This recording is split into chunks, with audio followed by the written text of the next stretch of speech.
생명을 살리는 7분 주일 골방 예배를 묵상 기도하심으로 시작하시겠습니다.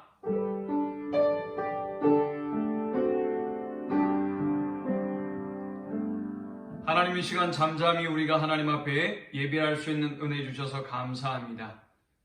홀로 고난과 수치와 모욕의 십자가를 지시면서도 우리를 구원하기 위해서 침묵하셨던 그 주님의 침묵을 따라 조용히 복잡한 세상 속에 침묵하고 주를 바라보는 시간이 되게 하여 주옵소서. 예수님의 이름으로 기도합니다. 아멘. 찬양 지존하신 주님 이름 앞에 드리겠습니다. 지존하신 주님 이름 앞에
살아계신 하나님의 말씀은 구약성경 이사야 53장 7절에서 9절의 말씀입니다.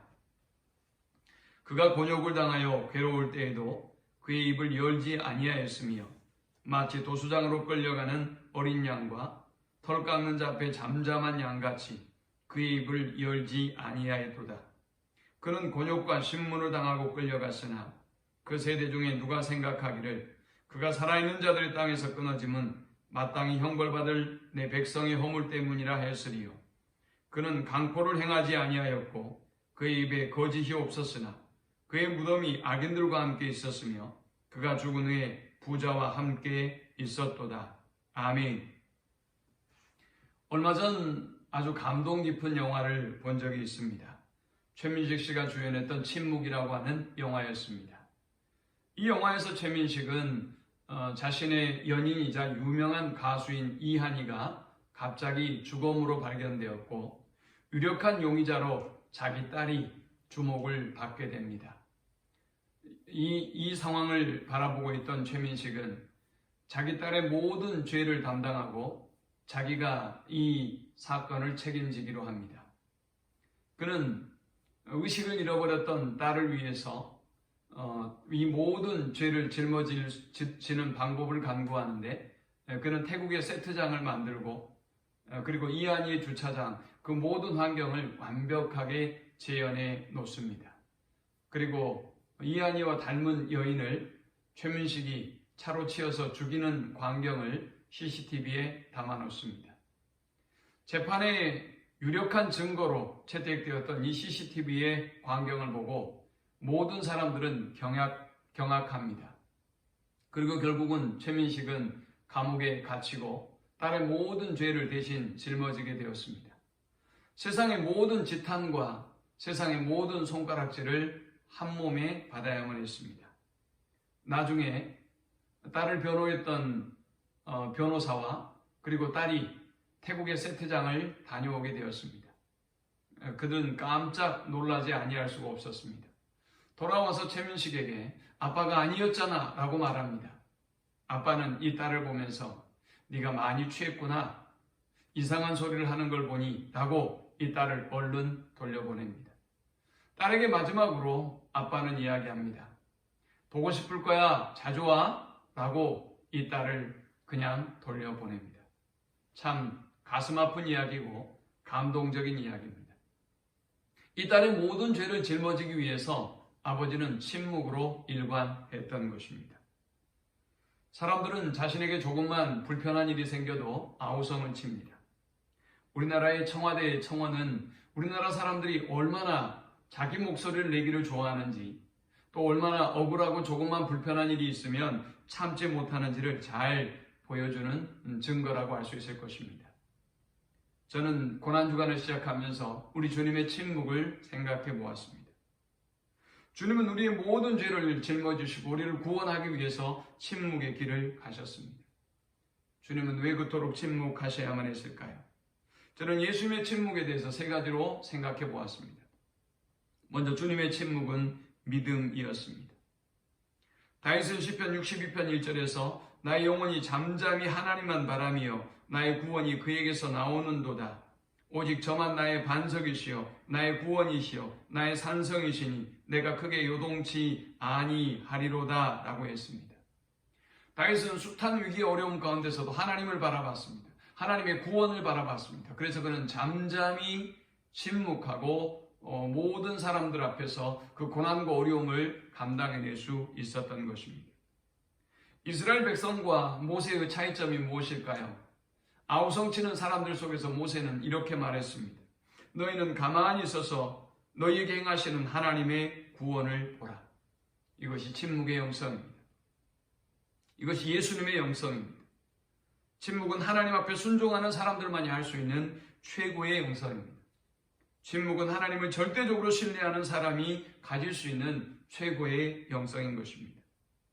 두 번째, 예수님의 침묵은 사랑입니다. 본문의 이사야 선지자는 죄인들을 구원하기 위해서 십자가의 고난에 침묵하셨던 모습을 담고 있습니다. 주님은 온갖 시기와 모함하는 유대인, 그리고 엉터리의 판결을 하는 빌라도 앞에서 얼마나 할 말이 많았을까요? 그런데 철저히 주님은 침묵하셨습니다. 하나님의 뜻에 순종하려고 자기를 부인하고 십자가를 지시고 죄인들을 구원하기 위해서 주님은 철저히 침묵하셨던 것입니다. 십자가의 사랑 앞에서 우리는 침묵할 수밖에 없습니다. 이 고난주간을 보내면서 주님은 우리의 죄를 담당하시고 우리의 고난을 담당하시고 침묵하셨음을 기억하고 주님의 깊은 사랑을 경험하는 한 주가 될 수 있기를 축원합니다. 예수님의 침묵은 소망이었습니다. 예수님은 헤로드 왕 앞에서 침묵하셨습니다. 자신을 고소하는 대제사장과 서기관들 앞에서 침묵하셨습니다. 예수님은 모든 이스라엘 백성의 모욕과 수치와 조롱을 안고 침묵하셨습니다. 그는 그 모욕과 업신여김을 당하면서도 침묵하셨습니다. 왜일까요? 그는 승리를 확신하셨기 때문입니다. 그는 부활의 승리를 확신했기 때문에 침묵하셨던 것입니다.